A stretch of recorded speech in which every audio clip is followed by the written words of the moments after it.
आप लोग देख सकते हैं कि कल मेरे गांव पे होलरी है और होलरी को फूकने के लिए हम लोग होलरी बांधते हैं। जो ये हो गया रेड़ और पुआल को इसमें बांधते हैं। तो देख सकते हैं बाबा मेरे यहाँ पर बांध रहे हैं और वहाँ पर वो छोटू बांध रहा है।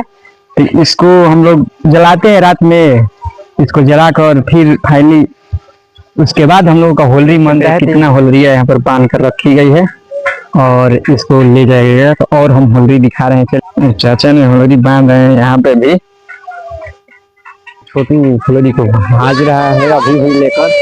ये इतना बड़ा होलरी बना है, देख सकते हैं सुबह का 4 बज गया है और हम लोग होलरी लेकर निकल चुके हैं भागने के लिए। तो देख सकते हैं कितना मजा आ रहा है। होलरी जा रहे हैं बहुत ही। फाइनली देख सकते हैं होलरी के चारों ओर से परिक्रमा किया जा रहा है और यहाँ पर होलरी को फूंक दिया गया है और सब लोग लेकर घूम रहे हैं। देख सकते हैं हम लोग यहाँ पे होलरी फूका गया है और सब लोग यहाँ पर आ चुके हैं और हम ये रहा हम लोग का होलरी।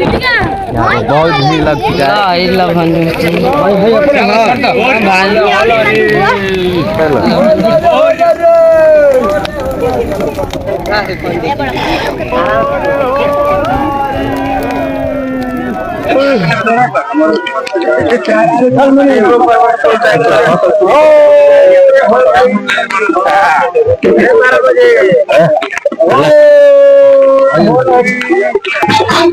देख सकते हैं होली मेरे यहाँ पर फुका चुका और होली फूकने के बाद यहाँ पर कुछ प्रोग्राम कार्यक्रम किया जाता है जो कि हो रहा है पहले वहाँ पर।